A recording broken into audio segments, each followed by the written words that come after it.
Welcome to Intuitive Transformations with your host, Sylvia Henderson, and discover tools, wisdom, and inspiration that will empower you to transform your life. Sylvia is an intuitive life coach and energy healer with a growing practice that is focused on empowering others to be more of who they want to be. For the next hour, join Sylvia and explore and unravel anything in the way of you creating the life that you would love to live on the OMTimes Radio Network.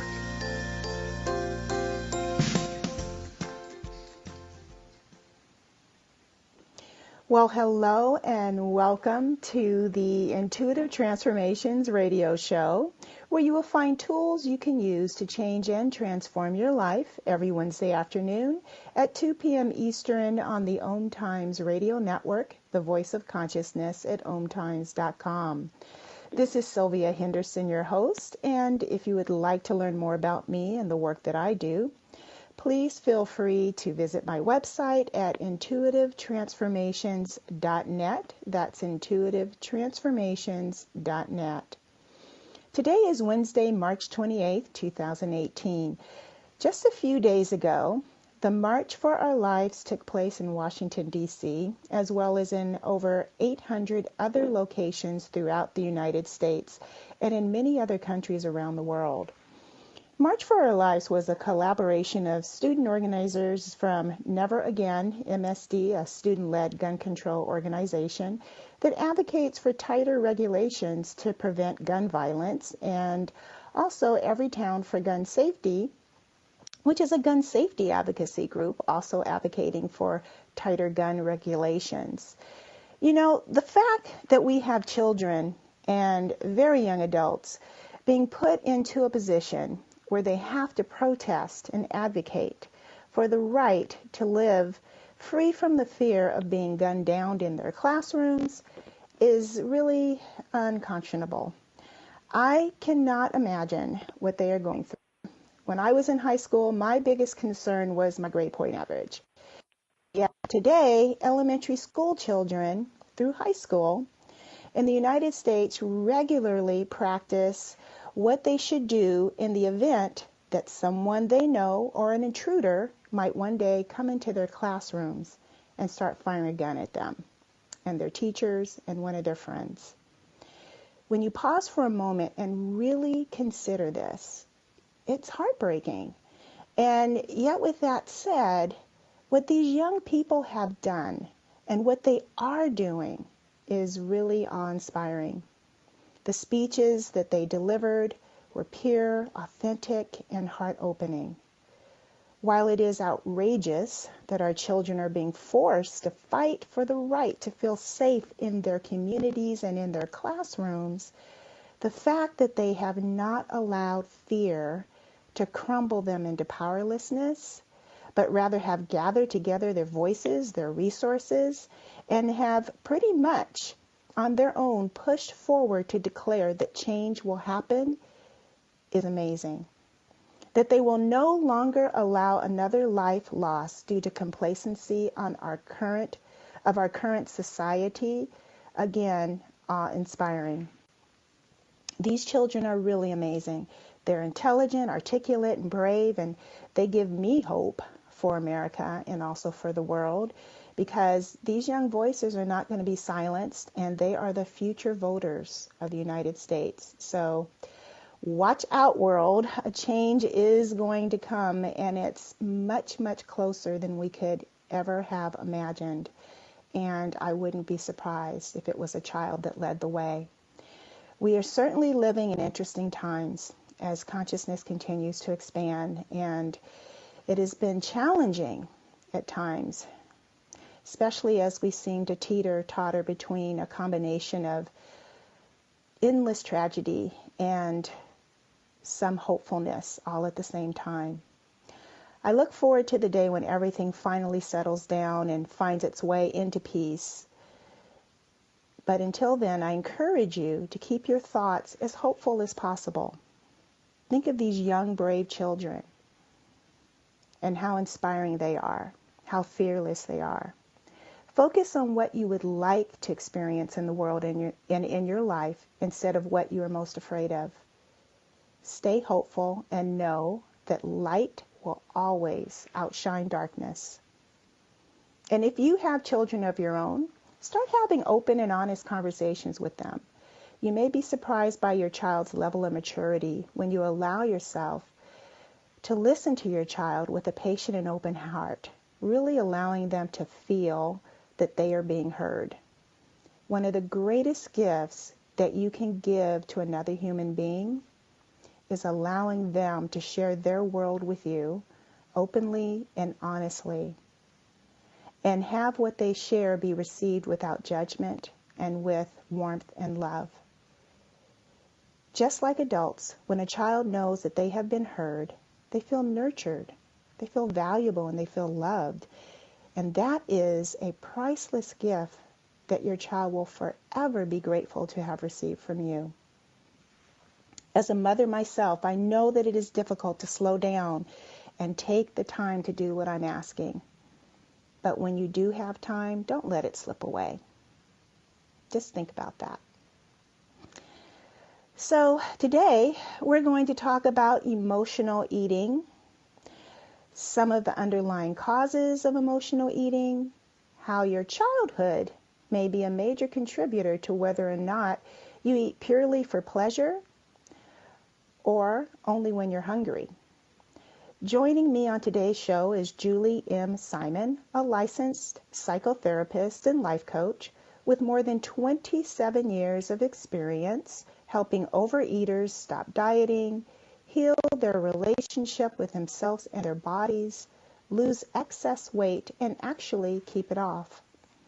She is the author of The Emotional Eater's Repair Manual, a practical mind, body, spirit guide for putting an end to overeating and dieting, and her brand new book, When Food is Comfort, Nuture Yourself Mindfully, Rewire Your Brain, and End Emotional Eating. Julie Simon founded the popular Los Angeles-based and online 12-week emotional eating recovery program and offers workshops at venues such as Whole Foods and UCLA. Julie Simon, welcome to the Intuitive Transformations radio show. Hi there. Thank you for having me. Well, it's definitely a pleasure, and I'm excited to talk about this topic because it is something that affects so many women as well as men. And emotional eating is something that you sit around at a table with your girlfriends and everyone can relate. And, you know, the fact that it does lead to gain weight and to weight gain and even more serious eating disorders really makes it an important thing to look at. So dieting and weight loss has become a $60 billion a year industry. That's amazing. Yet with the myriad of options available for people to choose from to either lose or manage their weight, we still have an obesity problem here in the United States and also other places in the world. You point out that 2/3 of the adults living in the U.S. are overweight and that 80 million Americans are regular dieters. Why do we eat when we are not hungry? And why do we continue to eat even after we feel full? Well, those are such good questions. And overeating, the behavior of overeating is actually quite complex. It seems like it's a simple behavior, we're just putting food in our mouth, but it's actually quite complex, and its resolution requires a comprehensive, multidimensional approach. So we have to look at the mind, the body, and the spirit, and pull together all the pieces of the overeating puzzle. One of those pieces is emotional eating, which we'll talk more about. But before that, I just want to say that unfortunately, most dieters, research shows that most dieters regain their weight. 95% regain their weight within 2 years of any diet program, and 98% regain it within 5 years. And the reason is because most diet and weight loss programs and books offer quick advice, diet tips, limited guidance, eating plan, and an exercise regimen usually. And they're basically attempting to apply external solutions to internal problems focusing exclusively, like I said, on the eating plans and the exercise regimens. And I like to equate it with, if your car won't start, polishing the wheels and painting your car isn't going to get your car started. You have to pop the hood, which is actually one of the first skills in my book, my new book. You have to pop the hood and look underneath the hood and diagnose the problem. So that's what we do in both my first and my second book. We're going deeper. We're taking a deep dive into the mind, body, and spirit imbalances that underlie our turning to food. So what are some of the mind, body, spirit imbalances? Because I know I grew up in a home where food was a social experience with family and friends. And not only that, food was deliciously prepared because my stepmother was a Beverly Hills caterer and my father was a professional cook. So as a child, my experience with food was that it was always very flavorful and it was always a pleasurable social experience. But with that said, as an adult, I don't eat just for the physicality, to support my physical body. I really do eat because I love food. Or I get obsessed with it when I'm not eating. Sometimes I'm thinking about what am I going to eat at my next meal, that would be really yummy. And or I'm distracted, or I want to be distracted, I should say, or I'm bored, or I'm stressed out. So what does the mind, body, spirit equation have to do with these scenarios that many women and men deal with when it comes to emotional eating? Well, it's so interesting because if you just ask yourself the question, why do I have trouble regulating my behavior, right? So if you say, I want to be slimmer, or I want my health to be better, because certainly not all emotional eaters have a weight problem. It might not be about weight at all. It might be that your health is suffering. So if for some reason you're picking up my books because you're saying, I am an emotional eater, and what's motivating me is that I want to lose some weight, or what's motivating me is that I just got a diagnosis from the doctor, let's say that I'm pre-diabetic or something, you have to stop and ask yourself, why are you not able to reach your goals?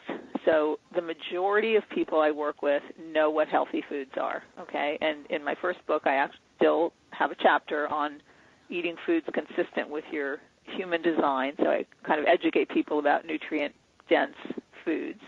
But most people know what we need to eat, and most people know what is not healthy, okay? So, and if you don't know what to eat and you don't know what is healthy, there's plenty of eating plans out there that one could follow, and I know it is confusing ultimately, but basically what all the diet gurus agree on is that highly processed foods are not our natural diet, and a diet excessive in foods of animal origin is probably not all that natural, and lots of people say that dairy isn't so great for us. So let's say you kind of have an idea of what is healthy for you. The problem comes up when you cannot regulate your behavior, okay? And so you say, gee, I know what I want to eat, and I go out to the restaurant and I think a salad would be healthy for me, and then I order that, bacon burger rather than the salad plus the fries, and then I have a shake with it. Why do I keep doing this? Why am I not doing what I know I should do? So something's amiss in terms of your relationship with yourself and your ability to regulate your behaviors. Generally, when people cannot consistently regulate their behaviors, they're missing some skills, and these skills are generally learned in childhood, some self-care skills, like the ability to identify and track and move through unpleasant emotional states, like you said before, stress, or low arousal states like boredom and apathy. Move through unpleasant emotional states, anxiety, sadness, loneliness, overwhelm, missing the ability to comfort and soothe themselves. missing the ability to reframe negative, critical, self-defeating thoughts and self-doubts and regulate their nervous system, okay? So if we're missing those skills, maybe we're missing the skills to grieve losses and disappointments that we've experienced. Maybe we're unable to talk to ourselves in a way that's loving and kind and have self-acceptance and unconditional self-love. So we may be missing a lot of skills generally learned in childhood, and we don't even know that we're missing them, right? We're just turning to food. We found a way to regulate our nervous system, but we don't know necessarily that we're missing them. So my books teach you what those skills are that you're missing. And in the second book, I help you understand how your brain got wired probably early on and how you can, through a series of skills that I teach in mindfulness practice, how you can rewire your brain so that you're not turning to food or other substances or behaviors, to regulate emotions, rev you up, calm you down, activate yourself. Does that make sense? Well, it absolutely does make sense, especially when I was reading through the pages and you were talking about early childhood traumas and the stresses of having a childhood where you're not allowed to cry or express your emotions and you tend to shut those things down. I really do want to talk about in further detail how our brains get wired during childhood after we return from the break. So we'll be back in just a few moments, everyone, and when we return, more of Julie Simon talking about her new book, When Food is Comfort. Nurture Yourself Mindfully, Rewire Your Brain, and End Emotional Eating. Stay tuned for more. We'll be back in just a moment.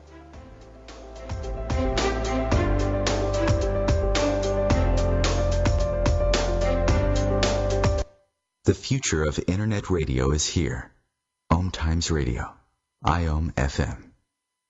Ascending Hearts is no ordinary dating site, but a spiritual dating site with a purpose, to link you with your soulmate. We engineer the serendipity so you can trust that you will attune with someone that has the same matching vibration as you. Ascending Hearts, the conscious dating site for the spiritually aware. Try Ascending Hearts for free. AscendingHearts.com. Hello, I'm Sandy Sedgbeer, host of OMTimes Magazine's flagship radio show, What is Going On? My passion is sifting through information, research, and innovations from new thought teachers, speakers, and researchers pushing back the boundaries of what we know about life, energy, metaphysics, and the universe. I love shifting perceptions about who we are, why we're here, and how quickly impossible becomes normal when we open our minds, expand our awareness, and accept that the only limits that exist are those we place upon ourselves.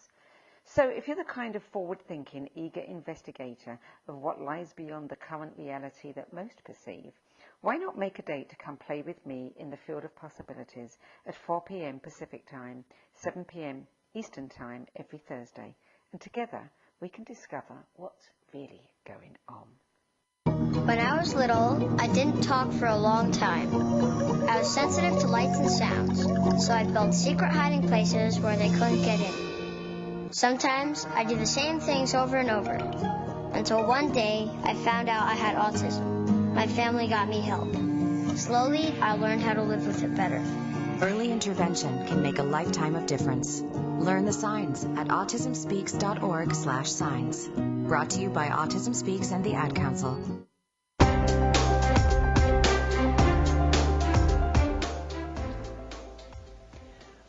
Welcome back. This is Sylvia Henderson with the Intuitive Transformations radio show on OMTimes.com, and I have with me today my guest, if you're just joining me, Julie Simon, and she is the author of When Food is Comfort.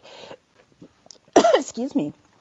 So, Julie, before we went to the break, you were just about to talk about, sorry, something went down my throat the wrong way, how the brain gets wired, especially during early childhood, or during childhood, I should say.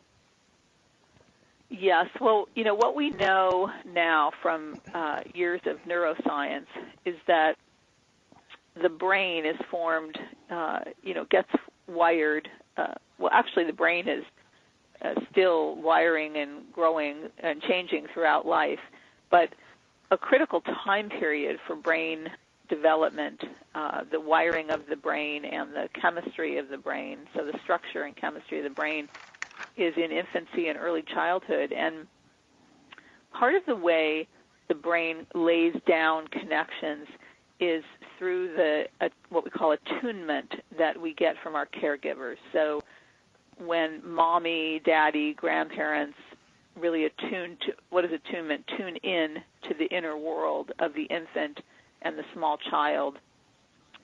There are, thousands of interactions that caregivers have with their child throughout a day, throughout a week, and the caregiver is basically regulating the infant and small child's nervous system and wiring their brain. So when the baby starts to cry and scream and has tension and doesn't even have any words for emotions yet, mommy swoops in and uses her voice and her eyes and her touch to regulate the baby. And as the baby grows into a toddler, mommy is again using her words and her touch and her voice, and the baby's brain is being wired, and the voice is being wired in, if you will, into the baby's brain about the world being safe and there being comfort and soothing. And the baby, if the caregivers are very nurturing, if the nurturance from the caregivers is consistent and sufficient and well-attuned, empathic, kind, caring, respectful, the baby's brain is going to wire integrative structures between the emotional brain, that's when the baby goes, ah!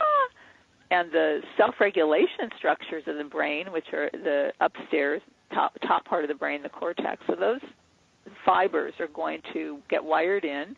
And also the chemistry of the brain is developing too. So our brain's ability to produce dopamine and serotonin, all those feel-good chemicals, endorphins, all of that is happening via external attunement from our caregivers. All that's getting laid down. And so if we don't get sufficient and consistent external attunement and nurturance from our caregivers when we're small, our brain is not going to get wired properly. And research is showing that almost every addiction you can think of stems from this lack of early, consistent, and sufficient nurturance. And I say in my book that I'm never attempting to blame caregivers, because I even have a chapter in the new book that says, yes, but I had great parents, because I can hear people when I say this saying, how can that be? My parents were loving and kind and caring.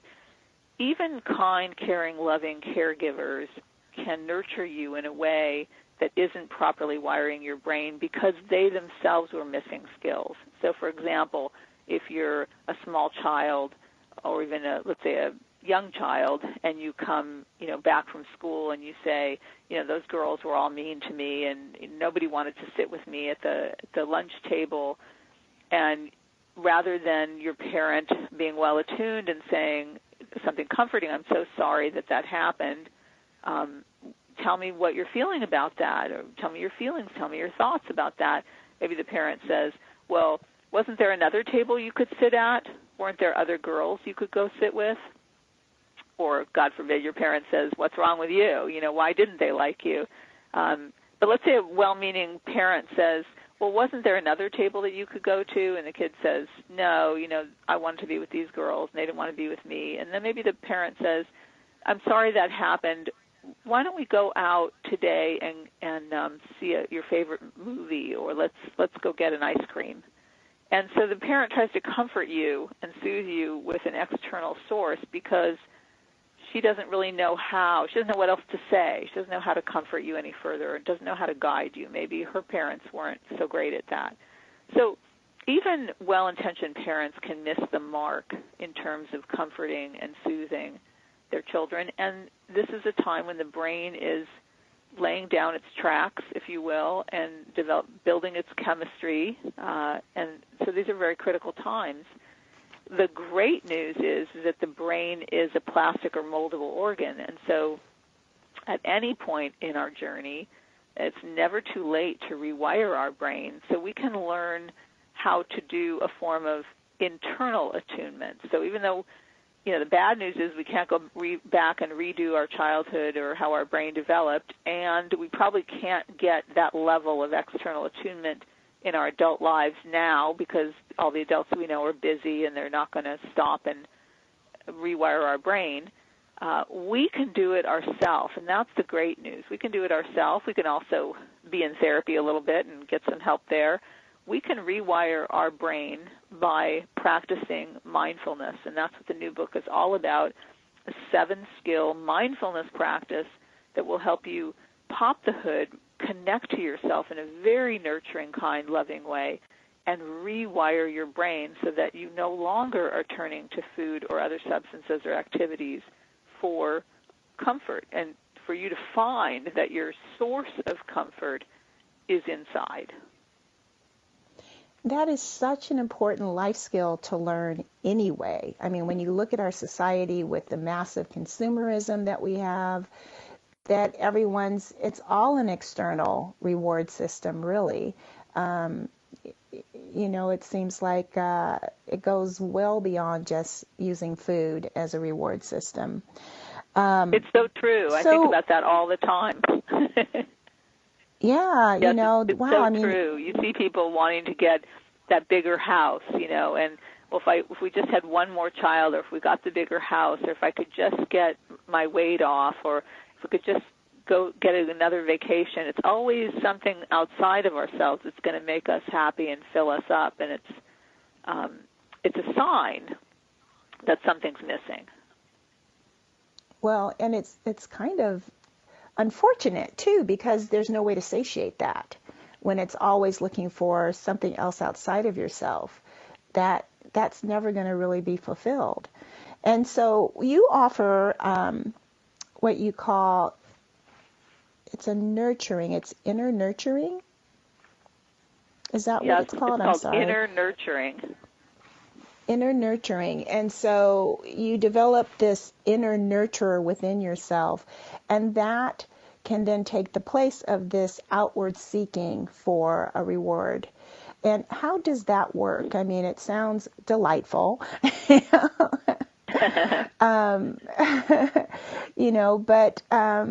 can you talk about that?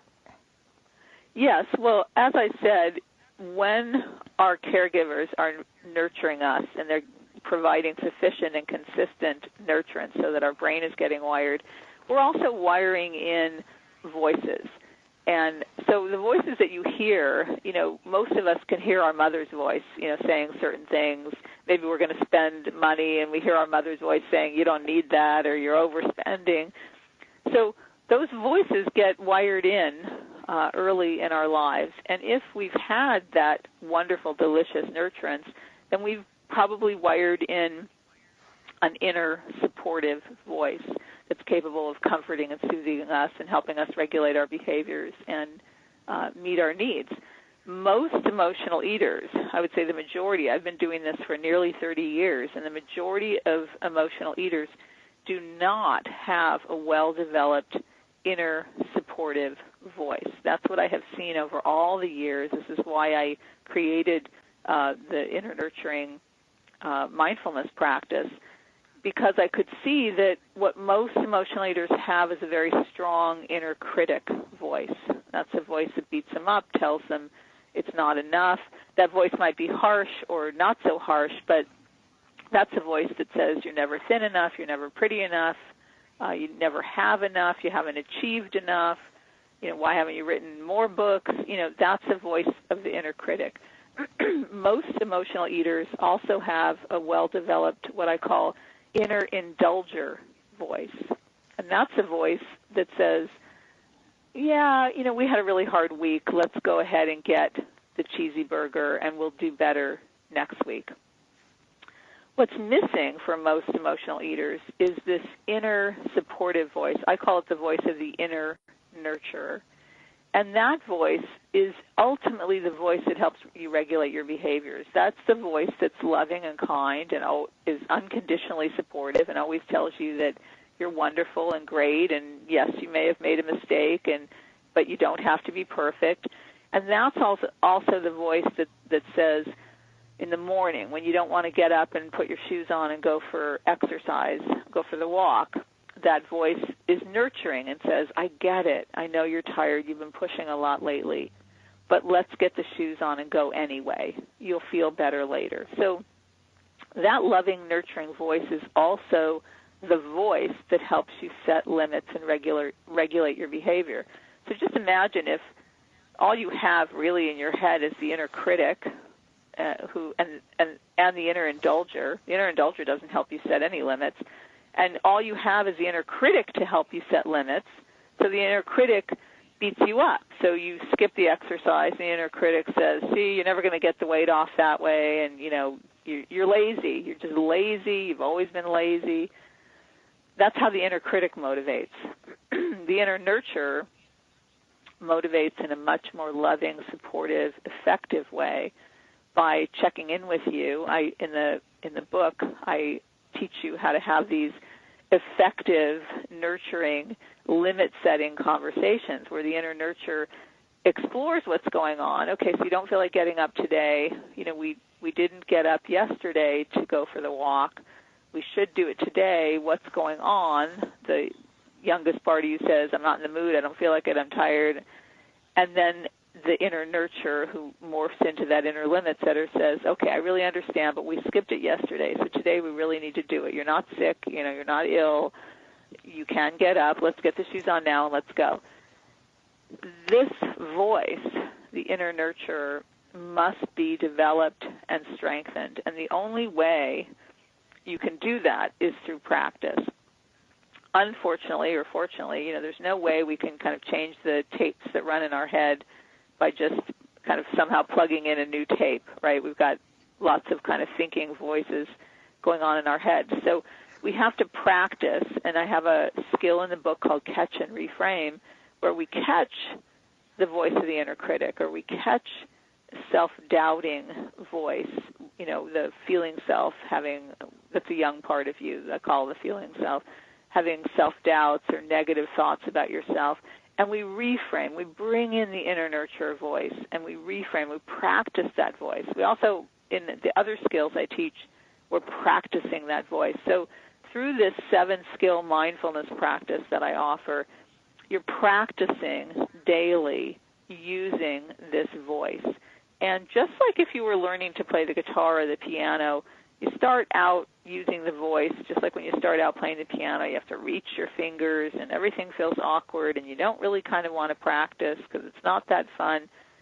But if you stick with it, and this is what I did in my own journey, if you stick with it, all of a sudden that voice is there and built. It's building and it gets built and it's there to support you. And all of a sudden you notice that you're in the market and you're about to put that cheesecake sampler in your cart, and the voice says, yeah, what's going on? That's a lot of cheesecake there, right?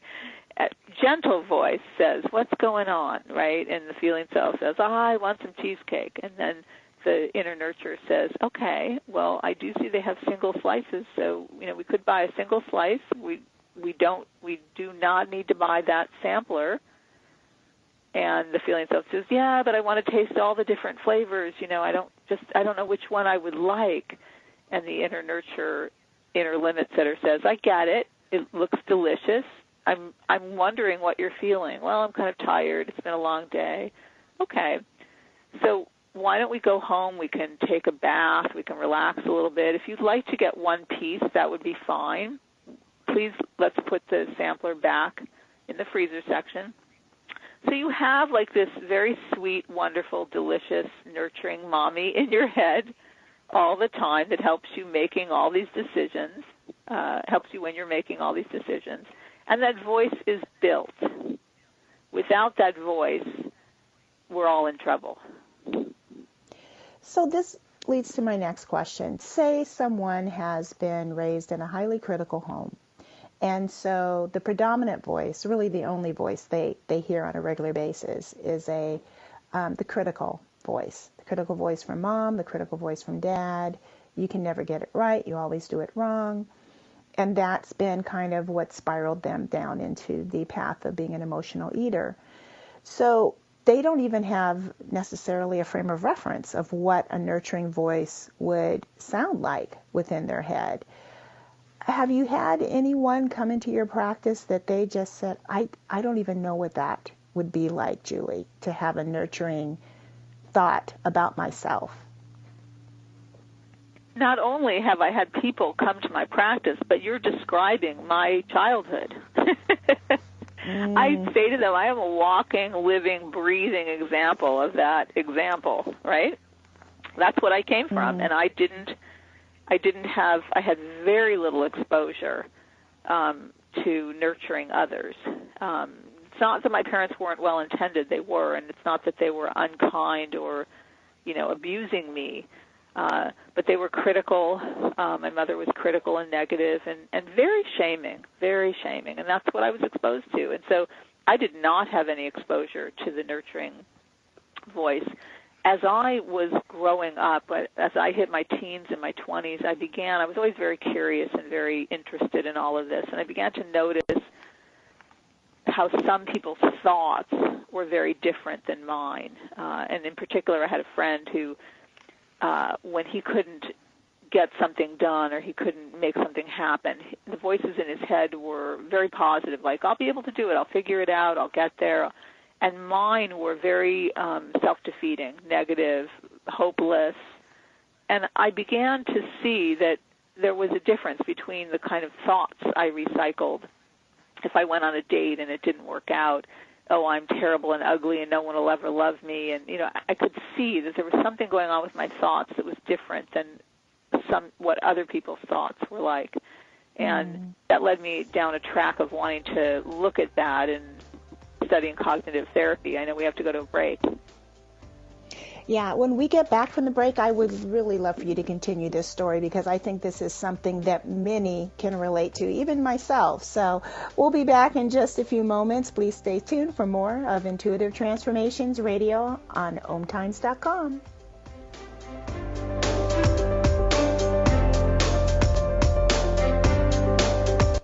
The cutting edge of conscious radio, OMTimes Radio, IOM-FM. Host your show on IOM-FM, the radio network of OMTimes Media, one of the more recognized brand names in the conscious community, and is backed by the extensive marketing reach of OMTimes. Hosting a show on IOM-FM immediately connects you with our extensive dedicated community.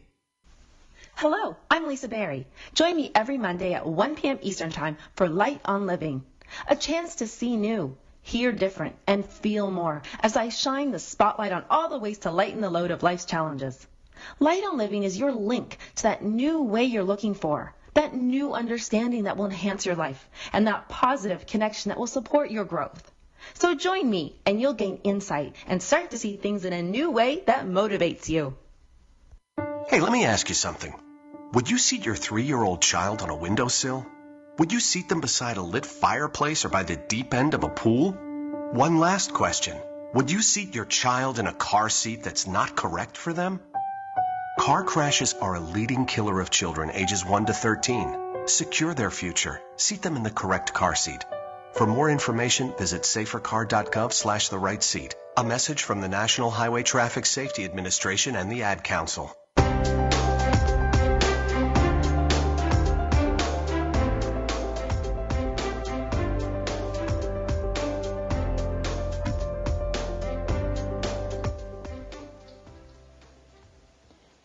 We're back with Julie Simon, author of When Food is Comfort. And Julie, before we went to the break, you were sharing something about your own childhood where you said you experienced a lot of shaming and that you noticed that other people's thoughts were different than yours, that they had more supportive thoughts if something didn't go their way exactly.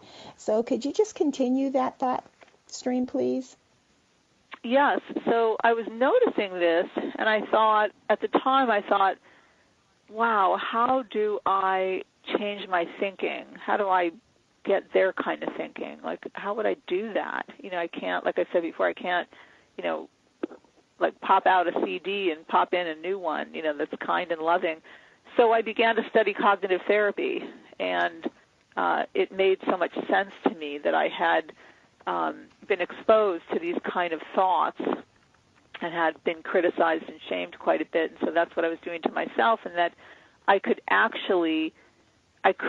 change all the stressors that were going on in my life, that I might go in a dressing room and not like the way my body looked in a mirror, or that I might not do well on an exam or something. I couldn't change all of the stressors in my life, but I could change my thinking about them. So, for example, if I went in a dressing room and I hated the way I looked in an outfit, I didn't have to beat myself up with a series of thoughts like, you're a loser, you look terrible, you'll never look good, you'll never lose all this weight, no one will ever love you the way you look. I didn't have to do that to myself.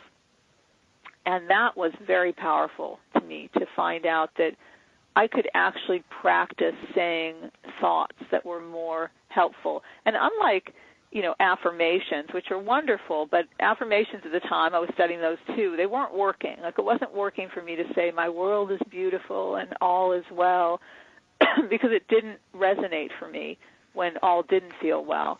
But what was working for me was to learn how to practice. At first, I would practice a neutral thought. So if I looked at myself in the mirror and I said, I hate the way I look, my thighs look terrible, I would say something like, I'm a lot more than my thighs. I'm not just my thighs. I might remind myself of a strength. I'm funny, I'm playful, I'm friendly, and I'm not just my body. I might be able to say something like, if I thought my hair wasn't looking good, I might say, well, my hair color looks nice. The cut isn't the way I want it, but I can work towards getting it that way. And I was starting to find that when I would shift thoughts, when I would reframe a critical, self-defeating, judgmental, shaming thought with either a neutral thought or a calming thought or an energizing thought, I started to notice that I actually felt better. And instead of leaving the dressing room in the shopping mall and going into the food court and ordering Cinnabons, I was able to leave and not feel so beaten down by my own inner critic and be able to say, okay, I wasn't happy with the way clothes looked today. My inner nurture would say something like, let's come another day. You know how sometimes you go into a dressing room, Julie, and nothing's fitting and it doesn't feel good? That's how today is. So let's leave today. And there have been other days where you go into a dressing room or a store and everything's fitting. So this is one of those days where things aren't fitting. Let's just get out of here. We'll come another day. We've got time before we need to buy something new. And let's go home and do something enjoyable, right? I was beginning to develop a voice that was with me and on my side and pro-Julie and supportive of me. And as I was doing that, lo and behold, I wasn't turning to food so much. So what was happening? I was starting to lose some weight. I was feeling better about myself. It was all win-win. I love this because I think what people often don't want to confess to is that we all have these inner voice conversations going on in our heads constantly. So why not be the driver of those conversations and decide what the topic of the conversation is going to be and how it should go? And so how difficult is it for someone to switch from, and I'm sure it's a graduation over time of, moving from out of that, a gradual movement from out of that critical internal conversation with the inner critic to this more positive, nurturing, supportive inner voice. But, how difficult is it to switch from that, the inner critic? I don't think it's so difficult. I think it's all about practice. It's like saying, how difficult is it to play guitar, or how difficult is it to learn a language? Certainly, if we have a little aptitude, it helps. But it really all boils down to practice, practice, practice. And I will say this, that if you have exposure to nurturing voices, that always helps. So more exposure to those people that you know that are kind and nurturing. I talk about it in my book about gravitating towards the warmth. If you have a coach or a therapist that you're working with who is some coaches, can be a little critical, especially like exercise coaches, could be like drill sergeants. That might not be the voice that we're looking for. But you can not only increase your exposure to people who have a nurturing voice and are kind and supportive, because that will help you wire it in. And then you do your practice. I give you 7 skills in the book that will, if you practice them regularly. So, for example, I spent, and I talk about this in the book, I spent 1 year catching my thoughts, noticing, and sometimes I didn't know what I was thinking, so I would back myself into my thoughts because I would be in a bad mood.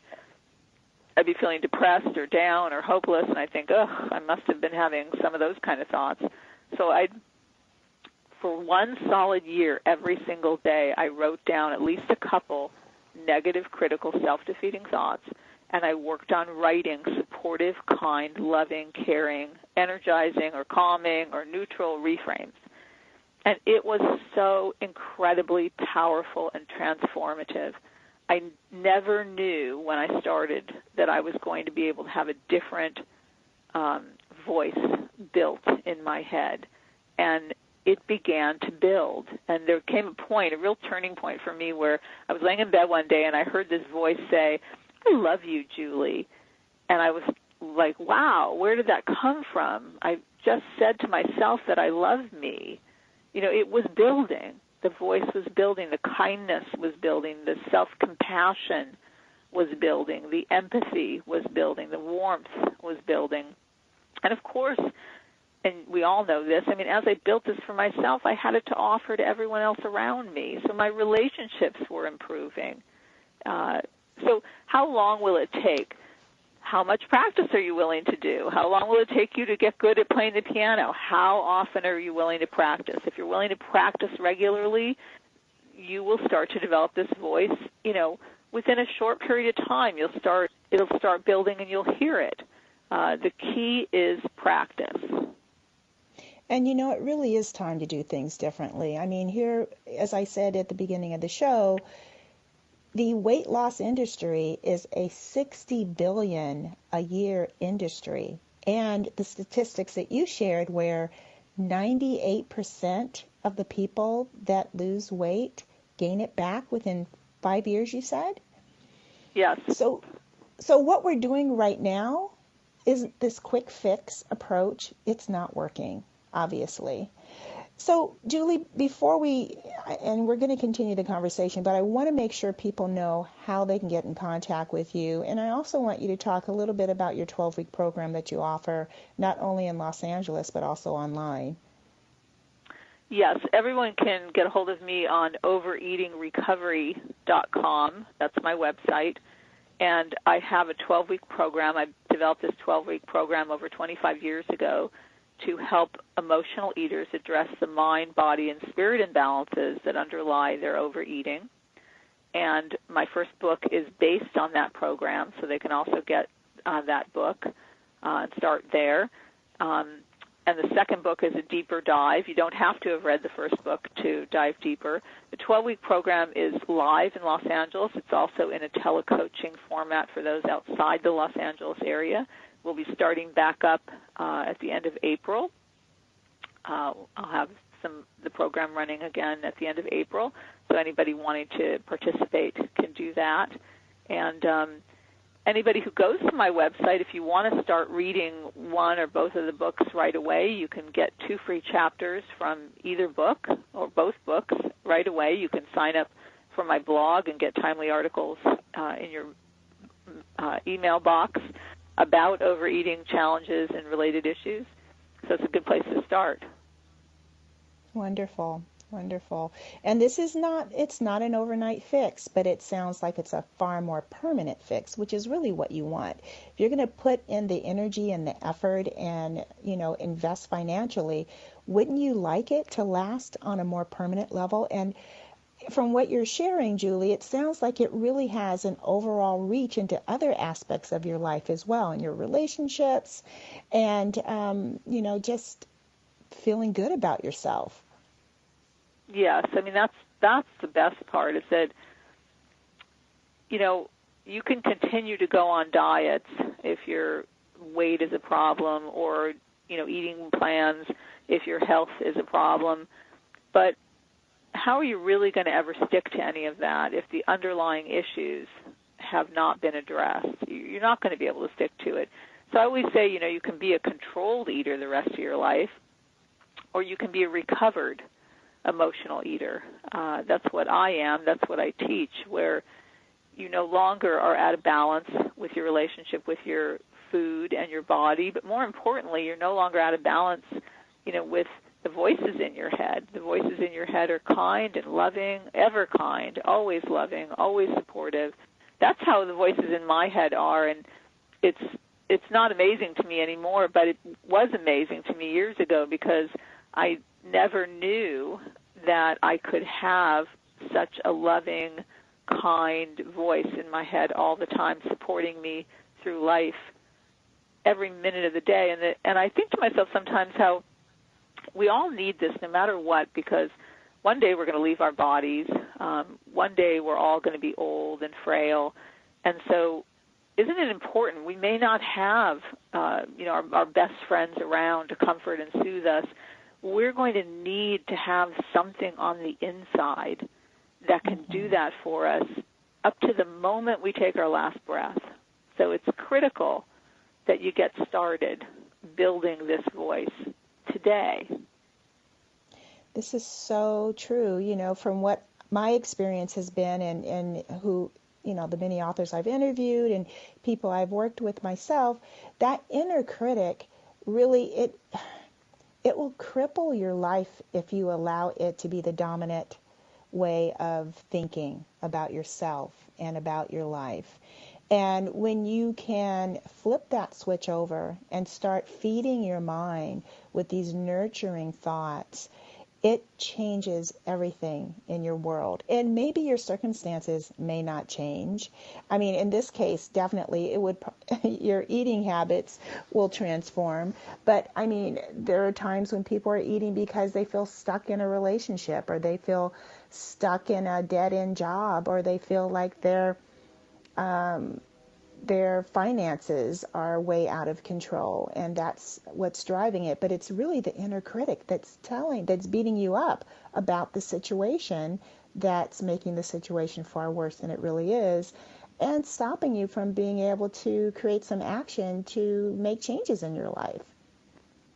Right. It's not only the inner critic that's beating you up. It's that you have you have this very young part of you that maybe feels afraid or feels unsure or feels worried about something, and you don't have another part of you that you can access that can always calm and soothe you. So even if no voice is beating you up, even if you're just riddled with anxiety and fear and worry, you're still missing a voice that can calm you and comfort you and make you feel okay all the time. So even if you have a health scare and you say, oh my God, I'm worried that this pain could be ovarian cancer and I'll die a terrible, ugly death, that you have a voice that says, sweetie, I'm here with you.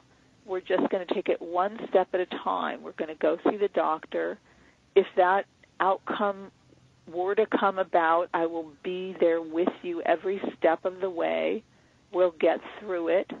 You know, we're going to leave our body one day, one way or another, hopefully not that way, but I will be closer than your breath, walking you through every step of this. We need to have a voice inside that is there with us through thick and thin. I so agree. I mean, what a beautiful way to put that, because you're really breaking the habit of self-abandonment too. So, exactly. That's exactly what I wanted to get at. You're breaking the habit of self-abandonment. So it's not so much just someone's criticizing you, but that you're afraid, that you're having, it helps you stop having so much fear while you're in a body. Yeah, That's powerful. Very, very powerful. So I know we only have a few minutes left before the end of the show. This has gone far too fast for me because I'm really enjoying this, Julie. But I'm just wondering, for those who are listening and maybe they don't believe they're emotional eaters, but they have someone in their family who is, or someone close to them who they love and care about, what is the one thing that they can say that might be supportive? And also, what's something that maybe they should not say? That's a good question.